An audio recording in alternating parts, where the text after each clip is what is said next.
నమస్తే, welcome to BRK. నేను చక్కర్ల ఝాన్సీ. పసిడి ప్రియులకు మళ్లీ శుభవార్త అందింది. అంతర్జాతీయంగా యుద్ధ భయాలు నెలకొన్నప్పటికీ బంగారం ధర వరుసగా రెండో రోజు కూడా భారీగా దిగొచ్చింది.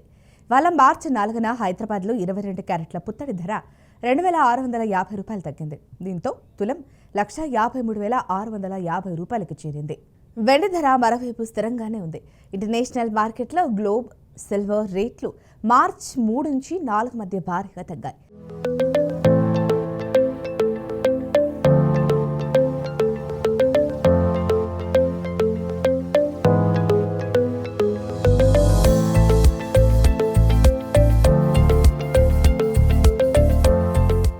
ఇక విషయంలోకి వెళితే ఇటీవల ఇరాన్పై అమెరికా, ఇజ్రాయెల్ సంయుక్త దాడులు, మళ్లీ ఇరాన్ ప్రతిదాడుల నేపథ్యంలో బంగారం, వెండి ధరలు మరోసారి భగ్గమన్న సంగతి తెలిసిందే. ఈ ఉద్రిక్తతలు మరింత తీవ్రతరమయ్యా. అయినప్పటికీ ఇప్పుడు మళ్లీ బంగారం, వెండి ధరలు వరుసగా రెండో రోజు తగ్గడం గమనార్హం.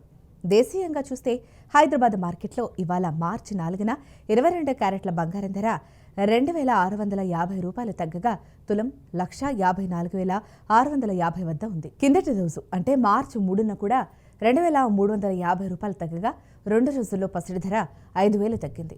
మరోవైపు 24 క్యారెట్ల పుత్తడి ధర మార్చి 4న ఉదయం 7 గంటల సమయంలో 2,890 రూపాయలు తగ్గగా 10 గ్రాములకు ప్రస్తుతం హైదరాబాద్ మార్కెట్లో 167,620 వద్ద ట్రేడ్ అవుతోంది. కిందటి రోజు ఇది 2,580 మేర పతనమైంది. బంగారం ధర భారీగా తగ్గినప్పటికీ వెండి ధర మాత్రం దేశీయంగా స్థిరంగానే ఉంది. హైదరాబాద్ నగరంలో కిలో వెండి ధర ప్రస్తుతం 3.15 లక్షల వద్ద ఉంది. మార్చి 2న సిల్వర్ రేటు 10,000 రూపాయల మేర తగ్గుముఖం పట్టింది. దీనికి ముందటి వారం 35,000 పెరిగింది.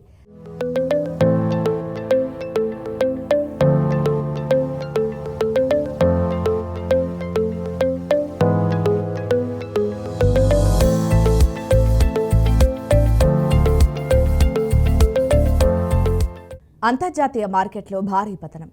ఇక ఇంటర్నేషనల్ మార్కెట్లో పసిడి, వెండి ధరలు మార్చి 3 సాయంత్రం నుంచి మార్చి 4 ఉదయం వరకు చూస్తే భారీ స్థాయిలో పతనం కావడం విశేషం.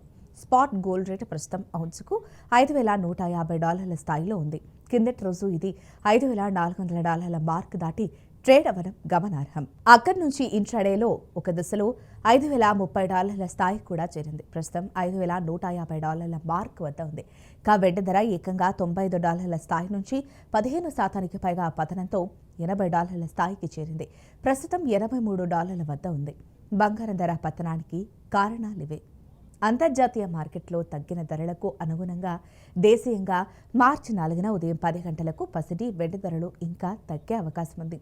ఒకవైపు యుద్ధ భయాలు నెలకొన్న బంగారం ధర భారీగా తగ్గేందుకు ప్రధాన కారణం యుఎస్ డాలర్. ప్రస్తుత పరిస్థితుల్లో ఇతర కరెన్సీలతో పోలిస్తే అమెరికా డాలర్ ఇండెక్స్ మరింత బలపడి ఒక నెల గరిష్ట స్థాయికి ఎగబాకింది. డాలర్ విలువ పెరిగితే డాలర్ రూపేణా బంగారం, వెండి కొనుగోలు చేయడం దేశీయులకు అంటే విదేశీయులకు భారమవుతోంది. ఇంకా యుద్ధం వల్ల ముడిచమురు ధరల భారీ పెరుగుదలతో ద్రవ్యోల్బణం పెరుగుతోంది. దీంతో యుఎస్ ఫెడరల్ రిజర్వ్ సమీప భవిష్యత్తులో వడ్డీ రేట్లను తగ్గించకపోవచ్చని తెలుస్తోంది. ఫెడ్ వడ్డీ రేట్లు గరిష్ట స్థాయిలో ఉంటే డాలర్, బాండ్ ఈల్డ్స్కు డిమాండ్ పెరిగి బంగారం ఆకర్షణ కోల్పోతుంది. అప్పుడు విలువైన ఈ లోహాల్లోకి పెట్టుబడులు తగ్గుతాయి. ఇప్పుడు అదే జరుగుతోంది. ఈ కారణంగానే బంగారం, వెండి ధరలు తగ్గుతున్నాయి. ఈ వీడియో మీకు అవగాహన కల్పించడం కోసం మాత్రమే. ఏదైనా సరే కొనుగోలు చేసే ముందు ఆ రోజు స్థితులను, పరిస్థితులను పట్టి పునఃపరిశీలన చేసుకొని కొనుగోలు చేయండి. ఈ వీడియో కనుక మీకు నచ్చినట్లయితే లైక్ చేయండి, షేర్ చేయండి, సబ్స్క్రైబ్ చేసుకోండి. మరిన్ని వీడియోల కోసం మా ఛానల్ని ఫాలో అవ్వండి.